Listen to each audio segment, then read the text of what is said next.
ତୁମେ କରିବ ନୁହଁ, ତୁମେ ଏବେ ଯାଇ ସିଷ୍ଟମ୍ ବନେଇନ। ମିଡିଲ୍ କ୍ଲାସ୍ ଲୋକଙ୍କ ସାଲାରୀ ଆସେ, ତାପରେ ସରିଯାଏ, ତେବେ ସିଷ୍ଟମ୍‌କୁ ନିନ୍ଦା କରନ୍ତି। କିନ୍ତୁ ସେମାନଙ୍କ ନିଜର କିଛି ସିଷ୍ଟମ୍ ନାହିଁ। ନିଜର କିଛି ସିଷ୍ଟମେଟିକ୍ ବନେଇ ନାହାନ୍ତି।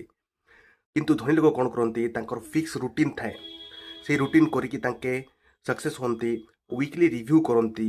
ଯେଉଁ ସ୍କିଲ୍‌ରେ ସେମାନେ ଟାଇମ୍ ଇନଭେଷ୍ଟମେଣ୍ଟ କରନ୍ତି, ତାହା ବେଟର୍ ରେଜଲ୍ଟ ଦେଉଛି କି ନାହିଁ। ହାଇ ଇନକମ୍ ସ୍କିଲ୍ ଥାଏ, ଫିକ୍ସ ରୁଟିନ୍ ଥାଏ, ୱିକଲି ରିଭ୍ୟୁ ଥାଏ।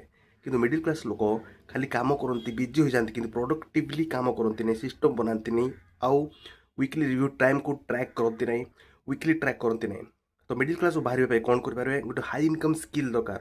ତାହା ଆପଣ ମୋବାଇଲରୁ ଶିଖିପାରିବେ। Video editing skill, selling skill, ଆଉ ଆପଣ ଶିଖିପାରିବେ health care guidance skill, coaching skill, ଏଇସବୁ ସ୍କିଲ୍ ଶିଖିପାରିବେ। 30 ମିନିଟ୍ସ ବିନା ଡିଷ୍ଟ୍ରାକ୍ସନ୍ରେ ୟୁଟ୍ୟୁବ୍ରୁ ଆଲାର୍ମ କରିକି 30 ମିନିଟ୍ ଆଲାର୍ମ କରିକି କିଛି ସ୍କିଲ୍ ଶିଖନ୍ତୁ। ସେ ସ୍କିଲ୍ ତିନୋଟି ସ୍କିଲ୍ ଭିତରୁ କେଉଁ ସ୍କିଲ୍ ଭଲ ଲାଗିଲା ମୋତେ କମେଣ୍ଟରେ ଜଣାଇ ପାରିବେ।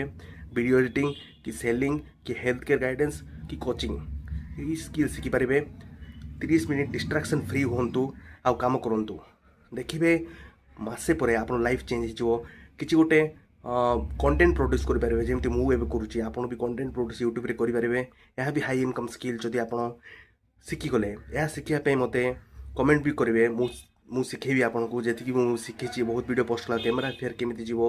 ଲୋକ ଆମ ମାଇଣ୍ଡସେଟ୍ ଥାଏ କି ଆମେ ଯଦି ଭିଡ଼ିଓ ପୋଷ୍ଟ କଲେ ଲୋକ ହସିବେ, ସେସବୁ ମାଇଣ୍ଡରୁ ଦୂର ଯାଇପାରିବ। ଭଲ ଲାଗିଲେ କମେଣ୍ଟ କରନ୍ତୁ, ଆଉ ଲାଇକ୍, ସେୟାର, ସବସ୍କ୍ରାଇବ୍ କରିବା ଭୁଲନ୍ତୁନି। ବାଏ।